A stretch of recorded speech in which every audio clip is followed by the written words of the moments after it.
Okay, ഈ ഒരു question 2024 CHSL question ആണ്, പ്രിലിംസിന്റെ ക്വസ്റ്റ്യൻ ആണ്. ഇതിനകത്ത് പറഞ്ഞിരിക്കുന്നത് ABC എന്ന് പറയുന്നത് ഒരു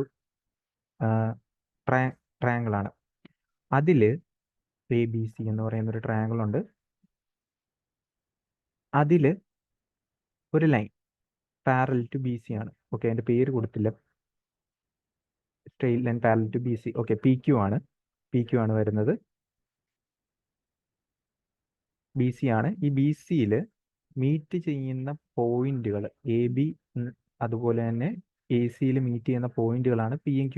കറക്റ്റ് ആണ്. AB-യിലും AC-യിലും മീറ്റ് ചെയ്യുന്ന പോയിന്റാണ് P-യും Q. പാരലാണ്. ഓക്കെ, അപ്പൊ ഈ രണ്ട് ആംഗിളുകൾ സെയിം ആയിരിക്കും. ഈ രണ്ട് ആംഗിളുകൾ സെയിം ആയിരിക്കും. ദെൻ ഈ ചെറിയ ട്രയാങ്കിൾ, അതായത് ഈ ഒന്നെന്ന ട്രയാങ്കിളും വലിയ ട്രയാങ്കിളും സിമിലർ ആയിരിക്കും.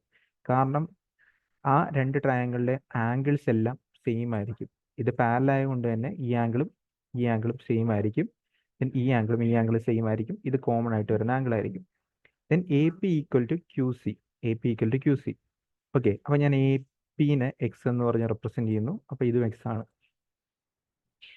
Then AB equal to 12 centimetre, അതായത് ഈ total length 12 centimetre. And the length of AQ is 2 centimetre.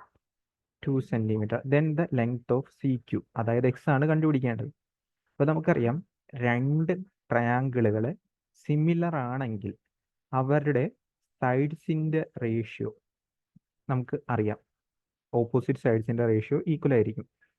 ഈ ഒരു ചെറിയ ട്രയാങ്കിളിൽ ആംഗിൾ 1-ന് ഓപ്പോസിറ്റ് കിടക്കുന്ന 2 ആണ്.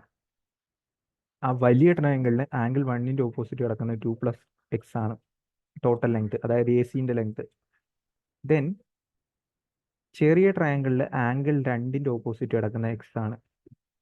വലിയ ട്രയാങ്കിളിൽ ആംഗിൾ 2-ന്റെ ഓപ്പോസിറ്റ് കിടക്കുന്ന 12 ആണ്. ദെൻ ക്രോസ് ചെയ്യുമ്പോൾ 24, അതുപോലെ തന്നെ x × x + 2.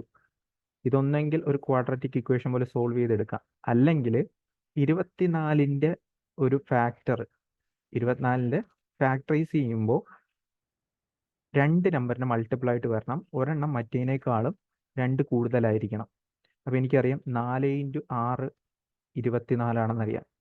എക്സും x + 2ഉം എക്സും x + 2ഉം. സോ എക്സിന്റെ വാല്യൂ എത്രയായിരിക്കും? 4 ആയിരിക്കും. ഫൈനൽ ആൻസർ എത്രയായിരിക്കും? 4 ആയിരിക്കും.